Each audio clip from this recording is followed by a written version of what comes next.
설생과 나눠보는 진돗개 유기견 그리고 입양 이야기.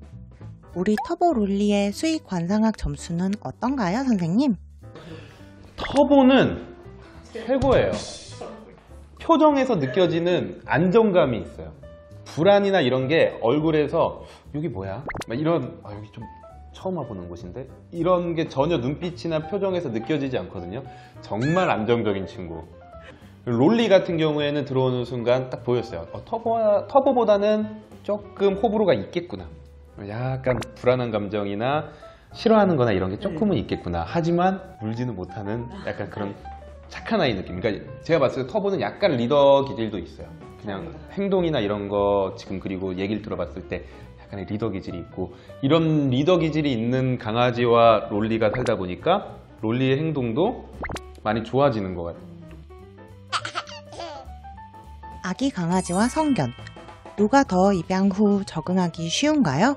장단이 있어요. 성격이 어느 정도 보여서 괜찮은 아이라면, 사람과 살기 괜찮은 아이라면 그게 더 좋죠. 그런데 이 어린 강아지들은 만약에 공부를 열심히 하고, 둘 다 공부 열심히 해야겠지만 내가 신경을 써줄 수 있다면 어느 정도 성격 형성을 할 수가 있죠. 강아지의 행동은 3요소로 결정이 돼요. 유전, 그리고 경험, 교육, 트레이닝. 1살이 넘어간 아이들은 유전과 경험이 좀 많이 형성이 돼 있는 상황이에요. 그리고 그러면 이제 남아있는 건 교육. 네, 왜냐하면 경험이라는 건 결국 사회화거든요. 2개월에서 한 5개월 정도까지 어떤 경험을 했느냐가 되게 중요한 건데, 이제 어린 강아지들은 유전은 결정되어 있지만 경험과 교육을 우리가 이 두 가지를 할 수가 있기 때문에 조금 더 열심히 하시는 분이라면 어린 강아지가 나을 수 있다. 성견을 입양한다면 어떤 교육을 해야 하나요? 교육이 되게 특별하지 않아요. 대부분 10개에서 많아야 20개 정도의 교육을 가지고 이걸 이 상황에 어떻게 응용할까를 보는 거거든요. 기본 교육들을 먼저 해야죠. 앉아, 엎드려, 기다려, 그리고 룩, 그리고 뭐 터치, 뭐 이런 것들, 기본적인 것들을 가르쳐야 되고, 그 다음에 가장 중요한 건 리더십이죠. 많은 분들이 저한테 그런 얘기 하시거든요. TV에서 본 대로 바디 블로킹을 하고요, 뭘 하고요, 근데 안 들어요. 왜 안 들을까요? 보호자가 평소에 리더십이 없기 때문이에요. 기본적으로 리더십이 있어야지만 뭔가를 시키고 하지 말라고 했을 때 듣는 거죠. 근데 이제 이 리더십을 올리는 방법이 그렇게 어렵진 않아요. 기본적으로 저는 이제 아세공이라고 하거든요. 아이야 세상에 공짜는 못 간다. 네, 막 무섭게 때리고 힘으로 제 앞에서 리더십을 기르는 게 아니라, 너가 행복하게 살려면 내 말을 잘 들어야 된다라는 인식만 심어주면 돼요. 그럼 그게 리더십으로 연결이 되는 거예요? 그렇죠. 임시보호 받은 강아지 입양해도 될까요? 그렇죠. 저는 임시보호 엄청 추천드리죠. 네, 임시보호 엄청 추천드리고, 왜냐면 강아지, 이 개들, 우리 유기견을 입양하면 처음에 한 2주에서 4주 정도 허니문 기간이라고 해요. 자신의 성격을 숨기는 시기예요. 처음 왔으니까 잘 모르잖아요. 그리고 불안하고, 그러면 원래 있던 행동이 나오지 않고 다 줄어들어요. 우리도 그렇잖아요. 원래 저도 사실 되게 병맛이 많은 사람이거든요. 친구들이랑 있으면 되게 병맛처럼 놀아요. 근데 EBS에 나오고 또 교육방송, 그리고 어린 친구들이 저를 되게 많이 사랑해 준단 말이죠. 그러다 보니까 방송이나 이런 데 나오면 되게 얌전해지죠. 근데 그런 것처럼, 그러면 처음에는 유기견 보호소에서 얘 정말 착하네요. 그리고 난 에너지가 많지 않은데 얘가 이렇게 얌전하니까 나랑 잘 맞는 에너지가 적은 아이를 데리고 와야겠다라고 해서 좀 친해졌더니 2주에서 한 달 뒤에 행동이 바뀌는 경우가 있거든요. 그래서 임시보호, 아니면 저도 이제 계속 말씀드리는 게, 보호소에 가족을 들이는 일이면 그래도 3번에서 4번 정도는 가보고, 그러다 보면 내 눈에 들어오는 애, 나랑 이 마음이 통하는 애, 이 성격이 맞는 친구들이 보이거든요. 그런 아이들이 한 반복적인 만남 이후에 데리고 오면 훨씬 더 잘 살 수도 있고 또 보람도 있고. 보호소에서 입양할 때 어떤 병력을 체크해야 해요? 외동이나 둘째가 들어오나 거의 비슷하다고 생각하시면 돼요. 네, 기본적으로 해야 되는 건 첫 번째로 전염병들에 대해서는 다 해야겠죠. 가장 위험한 것들이 파보, 홍역. 우선은 건강도 중요하기 때문에 일반 혈액 검사, 그 다음에 심장사상충 검사 해봐야겠죠. 그것도 약을 먹이고 있어서. 네, 그래도 한번 해보세요. 심장사상충을 완벽하게 관리하려면 겨울을 신경 쓰지 말고 매달 먹이고, 1년에 한 번씩 검사해라.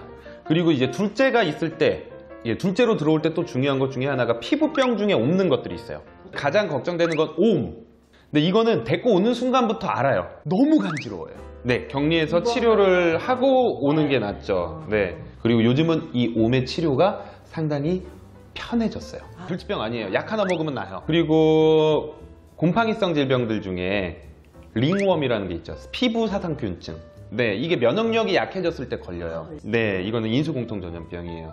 너무 걱정 안 하셔도 돼요. 왜냐면 특히 피부 사상균증은 면역력이 약한 동물들한테 걸려요. 그러니까 아주 심각한 질병 아니고 불치병도 아니기 때문에 우리 집에 있는 강아지가 건강하다. 나도 성인이고 아주 건강하다. 집에 노약자분들, 뭐 할머니나 아주 어린아이, 면역력이 약한 어린아이가 있지 않으면 이거는 우선 너무 걱정 안 하셔도 돼요. 네. 터보롤리처럼 다견 가정 잘 적응하는 방법 알려주세요. 첫 번째로 가장 중요한 건 전 성별 같아요. 제 경험적으로 그리고 과학적으로 봤을 때도 두 아이가 잘 지내는 것을 결정하는 가장 큰 요소는 성별이에요. 중성화와 상관없이 나이대가 너무 차이가 나면 첫 아이가 힘들어지는 경우들이 있죠. 너무 노견인데 애기 강아지 이건 좀 힘든 것 같아요. 그냥 한 성견 5살 이전과 그 애기 강아지 네, 그 정도가 괜찮아 보여요. 그리고 너무 차이가 안 나도 싸워요. 아, 그래요? 네, 이게 좀 발음을 잘해야 되는데 시블링 라이벌리라고 해서 많은 분들이 또 되게 오해하는 게 있어요. 너네 같이 태어났으니까 너네 둘을 같이 키우면 잘 지내겠지? 동배 강아지들. 말도 안 되는 거죠. 제일 많이 싸워요. 우리 한번 이렇게 생각하면 돼요. 연년생이 많이 싸워요? 아니면 터울이 좀 있는 애들이 많이 싸워요? 연년생이 싸워. 네, 그겁니다. 그 다음에 데리고 왔을 때는 우선 기본적으로 저는 사람의 개입을, 그러니까 정말로 바이팅, 싸워서 물고 흔드는 애들 빼고는 알아서. 네, 너네끼리 룰을 만들어봐를 해요. 그러니까 스냅은 괜찮아요. 아까 우리 터보가 롤리한테 앙 했다고 했죠. 이거는 강아지들끼리 정상적으로 하지 말라는 되게 중요한 신호 중에 하나예요. 근데 실제로 다른 강아지를 물었거나 흔들었거나 이랬던 아이들은 이 방법을 쓰면 안 되지만 우선은 자기네들끼리 어느 정도 룰을 만들어 보라고 하는데 걱정되면 시간만 늘리면 돼요. 처음에는 한 10분, 그 다음에 한 20분, 그 다음에 뭐 한 30분 이러면서 차근차근히 같이 있는 시간만 처음에만 늘려놔 주면 충분히 대부분의 아이들은 잘 지낼 수 있습니다. 구독자 Q&A. 중성화 안 해도 안 싸울 수 있나요? 북유럽은 안 해도 잘 산다던데. 되게 이거 중요한 질문이에요. 저는 아직 우리나라 문화는 중성화를 해야 되는 문화라고 생각을 해요. 네. 그러니까 왜 그러냐면 스웨덴이나 이런 나라들은 집이 많이 떨어져 있어요. 걔들끼리 막 마주칠 일이 아주 많지는 않아요. 그리고 교육에 대한 이 사회화에 대한 개념이 딱 잡혀 있어요. 그러다 보니까 중성화를 하지 않아도 어느 정도 사고율이 떨어져요. 근데 걔네도 아예 안 하는 게 아니에요. 만약에 아까 말씀하신 것처럼 그 아이가 이런 것들이 모자라서 수의사한테 가서 얘가 남자애만 보면 공격성 보여요. 그러면 이제 하라 그래요. 말하는 순간 그러면 중성화 하세요가 나오게 되는 거죠. 특히 지금 시골에서는 계속 우리 진도 친구들이 그걸 엄청, 저는 시골이 중성화가 더 필요하다고 생각해요. 저도.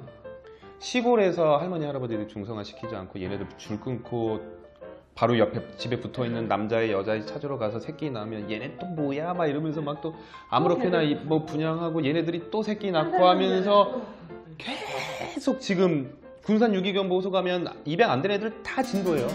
그렇죠. 너무나도 많이 늘어나서. 그러니까 이게 중성화가 특히 시골에 상당히 많이 필요하다라고 저는 생각을 하고 있고 아직까지는 우리나라는 중성화를 좀 해야 된다.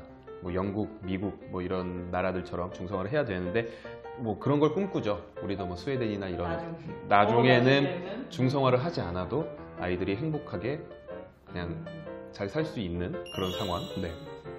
산책 중 입마개 한 친구를 만나면 지켜야 할 패티켓이 있을까요? 그냥 무시해줘야죠. 네, 아예 무시. 네. 저는 근데 그거 실제로 산책할 때도 모르는 게 만나지 말라고 해요.